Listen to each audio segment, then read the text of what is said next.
जब अर्जुन टूट गया और श्री कृष्ण ने जीवन का सच बताया। महाभारत का युद्ध शुरू होने वाला था। कुरुक्षेत्र की धरती पर शंख बज चुके थे, रथ सजे थे, योद्धा खड़े थे, तलवारें चमक रही थीं। उस समय एक महान योद्धा अर्जुन अपने रथ पर खड़ा था। उसके रथ के सारथी थे स्वयं भगवान श्री कृष्ण। अर्जुन ने कहा, हे माधव, मेरा रथ दोनों सेनाओं के बीच ले चलो। जब रथ बीच में पहुंचा, अर्जुन ने देखा सामने उसके अपने गुरु द्रोणाचार्य, पितामह भीष्म, भाई, मित्र, रिश्तेदार खड़े हैं। उसका शरीर कांपने लगा, धनुष हाथ से ढीला पड़ गया, आंखों में आंसू आ गए। वो बोला, हे कृष्ण, मैं ये युद्ध नहीं लड़ सकता। अपने ही लोगों को मारकर मैं किस सुख का आनंद लूंगा। ये वही क्षण था जब अर्जुन टूट गया।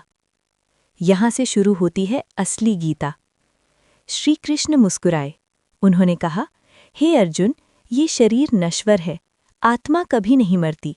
जिसे तुम मृत्यु समझ रहे हो वो केवल परिवर्तन है। फिर उन्होंने कहा, कर्मण्येवाधिकारस्ते मा फलेषु कदाचन।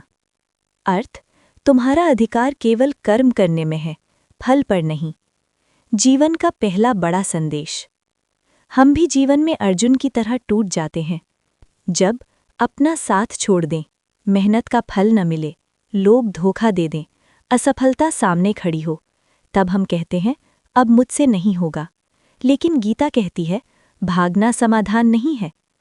कृष्ण का दूसरा संदेश, डर भ्रम है। श्री कृष्ण ने कहा, हे अर्जुन, ये मोह है। जो सही है वो करो, धर्म के लिए खड़े हो जाओ। डर हमेशा मन में पैदा होता है, पर सच्चाई ये है, डर कभी वास्तविक नहीं होता, वो सिर्फ कल्पना होती है। जब आप नया काम शुरू करते हो, परीक्षा देने जाते हो, बिजनेस शुरू करते हो, बड़ा फैसला लेते हो, डर लगता है।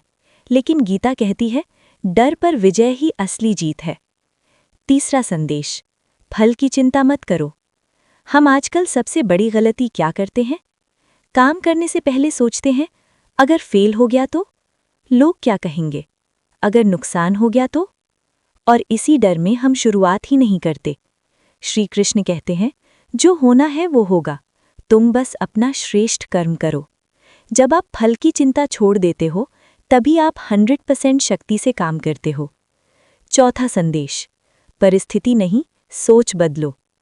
अर्जुन की परिस्थिति वही थी, युद्ध वही था, लोग वही थे, लेकिन गीता सुनने के बाद क्या बदला? उसकी सोच बदल गई। और जब सोच बदलती है तो इंसान असंभव को संभव बना देता है। अंतिम क्षण। गीता का ज्ञान सुनकर अर्जुन ने कहा, हे कृष्ण, मेरा मोह नष्ट हो गया है, अब मैं युद्ध के लिए तैयार हूँ। वही अर्जुन जो रो रहा था, अब वही अर्जुन अडिग खड़ा था। क्यों? क्योंकि उसे सत्य समझ में आ गया। आज के लिए आपका संदेश। अगर आप आज परेशान हो, असफल हो, टूटे हुए हो, डर में जी रहे हो, तो याद रखो, तुम्हारे अंदर भी एक अर्जुन है और तुम्हारे भीतर ही एक कृष्ण की आवाज़ है। बस उस आवाज़ को सुनो। कर्म करते रहो, हार से मत डरो, फल की चिंता मत करो, सही के लिए खड़े हो जाओ। जीवन बदलना है तो गीता को सिर्फ सुनो मत, जियो। कल का विषय, कैसे गीता सिखाती है मन को कैसे कंट्रोल करें। वीडियो अच्छा लगे तो लाइक करें, कमेंट में जय श्री कृष्ण लिखें और चैनल सब्सक्राइब करना न भूलें।